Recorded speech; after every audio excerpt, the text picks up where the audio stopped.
Hello, আসসালামু আলাইকুম। বিজ্ঞানী বিজ্ঞানী ইব্রাহিম হুজুর সাহেব বলছেন মহোদয়? জি জি জি, আসসালামু আলাইকুম, আসসালামু আলাইকুম। না আপনারা, না এর আগে তো একদিন ফোন করছি, আপনি কথা কইছেন অনেক বিষয়। জি, এখন ফোন করছি ওই যে হরমুজ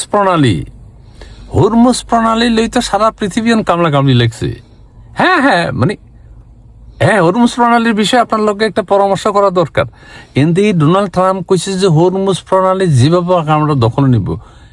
হ্যাঁ, ইরান কইতেছে যে আমরা ছাড়বো না, হরমুজ প্রণালী দিয়ে কোনো তেলের জাহাজ যাইতে দিব না। না অন কি করা একটা সমস্যাটা হলো, হরমুজ প্রণালীটা যদি আমরা মানে বাংলাদেশ দখলে নিতে পারে, তাহলে তো তেলের সমস্যা, তেল আমরা বিক্রি করুন সব।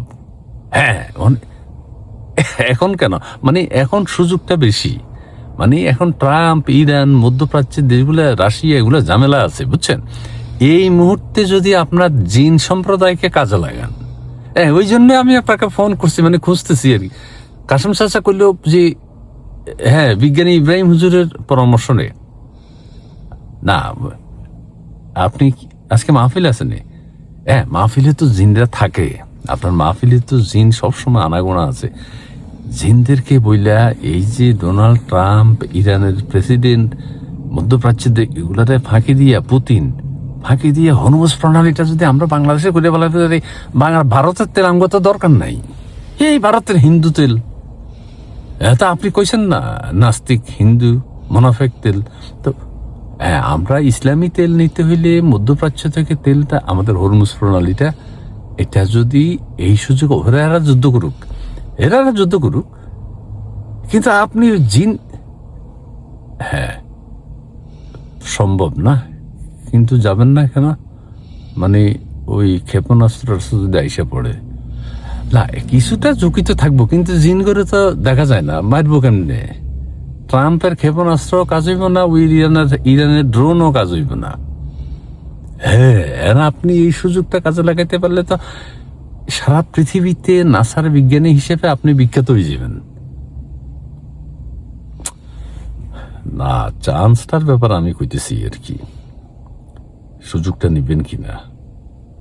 না এখন আপনি যদি এই হরমুজ প্রণালীটা বাংলাদেশের পক্ষে আনতে পারেন, তাহলে ডোনাল্ড ট্রাম্প, মিস্টার পুতিন আপনার সাথে যোগাযোগ করব। কিসের মধ্যপ্রাচ্য টাচ্য আর,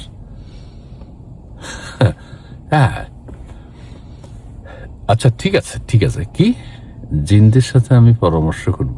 আচ্ছা ঠিক আছে, করেন কিন্তু জিনের ব্যাপারে এখান দিয়ে যদি আরো অন্য কারো সহযোগিতা লাগে, জিন জি বলেন। আপনি আগে একটা মোনাজাত দিবেন, আপনি আগে ধ্যানে বসবেন। আচ্ছা মোনাজাত দিয়া ধ্যানে বসবেন, তাইলে ধ্যানে বসে জিনদের সাথে পরামর্শ করবেন। হরমুজ প্রণালী, হ্যাঁ হরমুজ মানে হরমুজ প্রণালী, ও এতে 22 কিলোমিটার, শুধু 22 কিলোমিটার দখলে নেয় তো কোনো ব্যাপারে না, জিন 2-4 জন লাগাইলেই হইব কামে। হ্যাঁ আচ্ছা না হুজুর, এই চান্সটা ভারতের তেল, রাশিয়ার তেল, আমেরিকার তেল, মধ্যপ্রাচ্যের তেল আমরা চাই না। বিশেষ করে ভারত তো আমরা, মানে এটা কিভাবে বুঝাম? হ্যাঁ আমগো ইয়েরা কইছে, আমেরিকার কাছে সুপারিশ করছে আমগোর জন্য রাশিয়া থেকে তেল আনতে দেয়, আমেরিকার কাছে পরামর্শ চাইছে। আমগো এত ঠেকা পড়ছে নি, আমরা তো হরমুজ প্রণালী নিয়ে নিতে পারি আপনি ইচ্ছা করলেই। এখন সবকিছু হুজুর, এই একটা বিনয়ের সাথে একটা কথা কই, আপনি জীবনে অনেক কিছু আবিষ্কার করছেন, অনেক মহাদেশ আবিষ্কার করছেন, অনেক দেশ স্বাধীন করছেন। আপনি এই কাজটা করে দিলে একেবারে ইতিহাসে আপনি বিখ্যাত হয়ে যাবেন। আল্লাহ আচ্ছা ঠিক হুজুর, আমি কি আবার ফোন করুম না? আচ্ছা আপনি বিরক্ত হইবেন না তো? না মানে প্রোগ্রেসটা জানার জন্য একটু ফোন করুম আর কি। আচ্ছা তবে বেশি দেরি করেন না, ওই যে ইরান স্বাধীন করে ফেলাইতে পারে বা ইরান দখল করে ফেলাইতে পারে, দুইটার একটা কিছু হইতে পারে। এই গ্যাঞ্জামটা চলমান রেখা জিন সম্প্রদায়কে কাজে লাগাইয়া হরমুজ প্রণালী বাংলাদেশের দখলে। অবদান হইল আপনার মুফতি কাজী মোহাম্মদ ইব্রাহিম, বিশিষ্ট বিজ্ঞানী, সায়েন্টিস্ট।